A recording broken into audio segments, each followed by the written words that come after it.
5,48,00,000 रुपयाचा निधी हा आपल्या मतदारसंघासाठी पहिल्या टप्प्यामध्ये देण्यात आला। प्रमुख जिल्हा मार्ग अर्थसंकल्प 2023 मधून सार्वजनिक बांधकाम विभागामधून 87,80,00,000 रुपयाचा निधी हा आपल्या मतदारसंघासाठी देण्यात आला।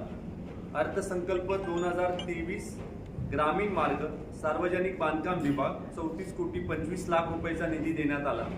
विशेष दुरुस्ती कार्यक्रम सार्वजनिक बांधकाम विभाग 12,50,00,000 रुपयाचा निधी देण्यात आला।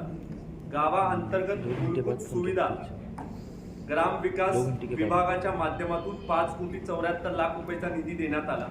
माननीय खासदार श्रीमंत छत्रपती उदयन महाराज यांच्या खासदार निधीमधून 3,77,00,000 रुपयाचा निधी देण्यात आला। जिल्हा वार्षिक योजना सन 2023-24 व 24-25 या योजनेच्या माध्यमातून 4,21,00,000 रुपयाचा निधी देण्यात आला। वसंतराव नाईक तांडा वस्ती सुधार योजनेच्या माध्यमातून 55,00,000 रुपयाचा निधी देण्यात आला। केंद्रीय मार्ग निधी CRF कराड कृष्णा नाका ते कोरेगाव कारवे कोडोली रस्ता प्रमुख जिल्हा मार्ग क्रमांक 85 याच्यासाठी 50 कोटी रुपयाचा निधी देण्यात आला। अल्पसंख्याक भागात पायाभूत सुविधासाठी 3 कोटी रुपयाचा निधी देण्यात आला।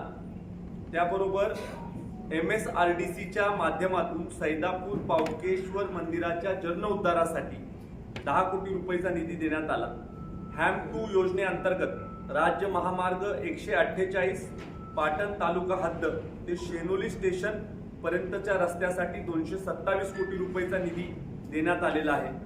महात्मा गांधी राष्ट्रीय ग्रामीण हमी योजनेच्या माध्यमातून 10,20,00,000 रुपयाचा निधी देण्यात आलेला आहे।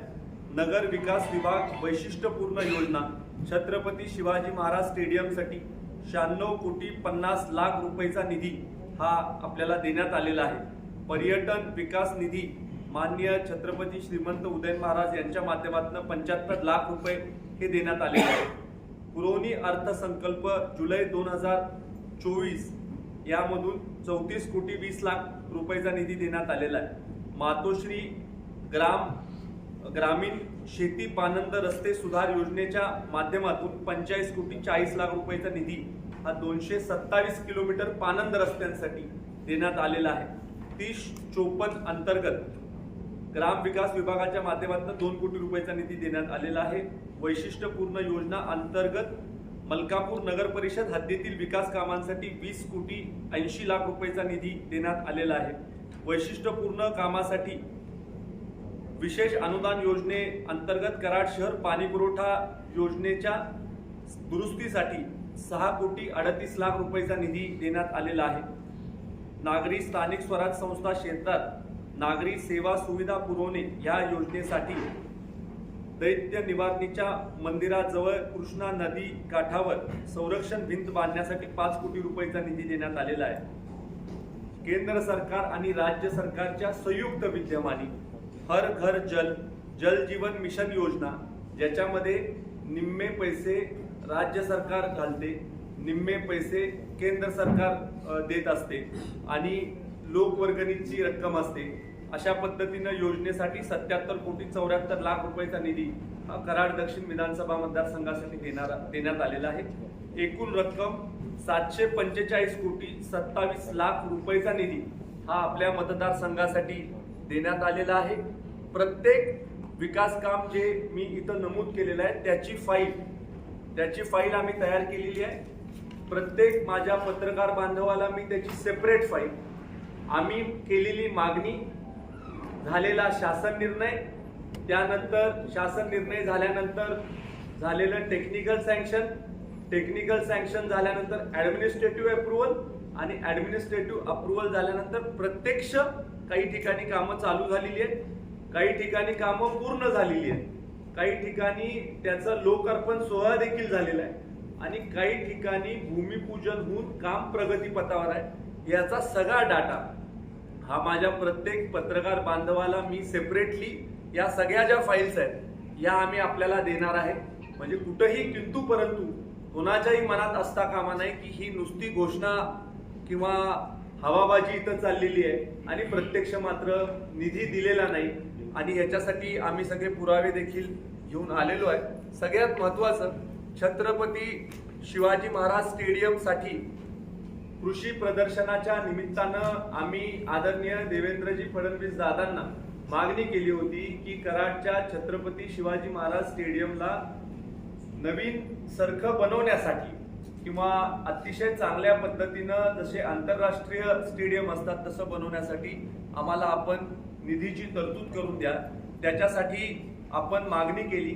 देवेंद्रजींच्या प्रयत्नातून राज्याचे मुख्यमंत्री आदरणीय एकनाथरावजी शिंदे साहेब, आदरणीय देवेंद्र दादा, आदरणीय अजितदादा पवार साहेब, महाराष्ट्र सरकारने 96,50,00,000 रुपयाची तरतूद स्टेडियमच्या कामासाठी केलेली आहे।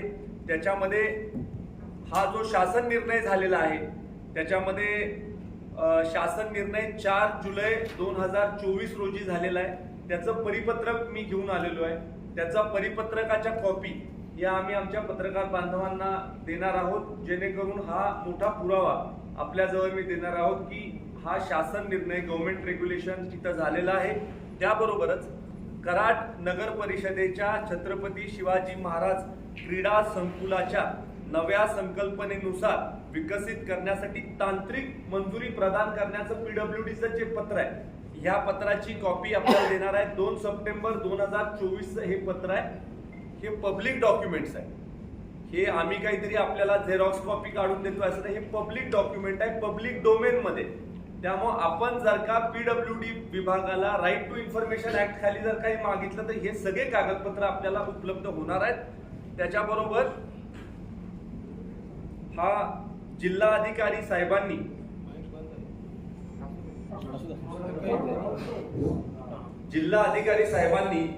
हा जो प्रशासकीय मान्यतेचा आदेश काढलेला आहे, प्रशासकीय मान्यतेचा हा प्रशासकीय मान्यतेचा आदेश आहे। 9/10/2024 रोजीचा हा प्रशासकीय मान्यतेचा आदेश आहे। सगळ्यात महत्वाचं की विद्यमान आमदार साहेबांनी कार्यक्रमाच्या निमित्तानं असं वक्तव्य केलं, मी देखील ते ऐकलं की 10 लाख रुपये छत्रपती शिवाजी महाराज स्टेडियम साठी फक्त सँक्शन झालेले आहे असं जाहीर व्यासपीठावर ते बोलले।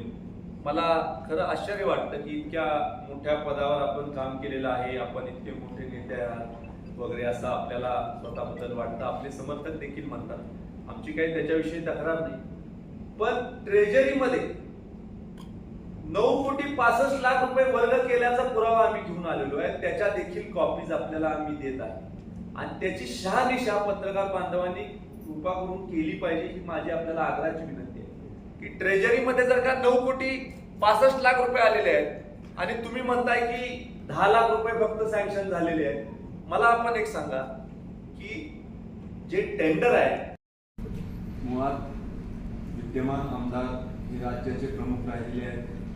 ते राज्याचे प्रमुख होते त्यावेळेला मुख्यमंत्री माझी लाडकी बहीण योजना त्यांनी आणली का, हा प्रश्न खरं तर आमच्यासारख्या सामान्य माणसाच्या मनामध्ये। 2.5 वर्ष आपण मुख्यमंत्री होता त्यावेळेला आपण ही योजना का आणली, आपल्या मनात ही संकल्पना होती तर त्यावेळेस आपण राज्याचे प्रमुख असताना ती आणायला पाहिजे होती। आपण 10 वर्ष विधानसभेचे सदस्य आहात, 10 वर्षांमध्ये एकदा तरी कुठल्या सभागृहामध्ये, कुठल्या प्रेस कॉन्फरन्स मध्ये, एखाद्या खासगी बैठकीमध्ये आपण कधी मांडलं का की मुख्यमंत्री माझी लाडकी बहीण अशी योजना महाराष्ट्र राज्यामध्ये आणली पाहिजे? आपण 2.5 वर्ष, 10 वर्षापैकी 2.5 वर्ष महाविकास आघाडीचं सरकार होतं, आपण सत्तेत होतो। मग त्या 2.5 वर्षात आपण सभागृहात किंवा आपण मोठे नेते आहात तर आपण वरच्या लोकांशी चर्चा केली का याची की ही योजना आणली पाहिजे?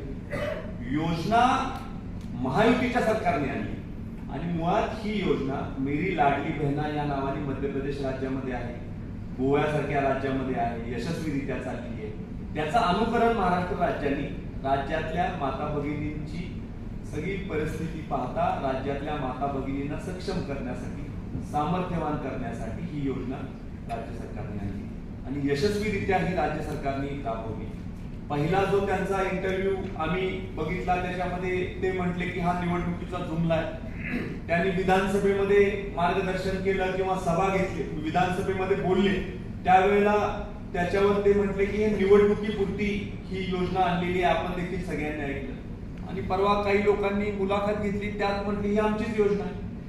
नेमकं आम्हाला पण त्याच्यामध्ये कळना झालं की काय आहे नेमकं त्यांच्या मनामध्ये, की एका बाजूला तुम्ही म्हणता की निवडणुकीचा जुमला आहे, एका बाजूला म्हणता राज्य दिवाळखोरीमध्ये निघेल, एका बाजूला म्हणताय आपण की ही योजना चालवता येणार नाही सरकारला, दुसऱ्या बाजूला तुम्ही म्हणता योजना आमची आहे, आणि आता तर नवीनच मी ऐकतो की आम्ही त्याच्यामध्ये रक्कम वाढवू. त्यामुळं खऱ्या अर्थाने जनता सुज्ञ आहे, जनतेला हे सगळं कळतंय, आणि त्यामुळं जनता योग्य तो निर्णय येणाऱ्या 20 नोव्हेंबरला घेईल.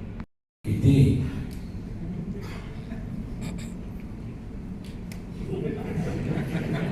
तुम्ही सांगायला किती फुल दुसरं डिपॉझिट जप्त होईल एवढं लीड मिळेल. काँग्रेसकडून दावा केला जातोय 50. भारतीय जनता पक्षाच्या आणि मित्र पक्षाच्या सभेमध्ये एखादा व्यक्ती असं जर का बोलला असता, एका मिनिटामध्ये त्याला खाली बसवून माईक काढून आम्ही घेतला असता आणि त्यांना समज दिला असता की माता भगिनींविषयी अशी गलिच्छ भाषा वापरणार असाल तर परत व्यासपीठावर पाय ठेवायचा नाही. ही संवेदनशीलता आम्ही दाखवली असते. त्यांनी कसं वागायचं त्यांनी ठरवायचं.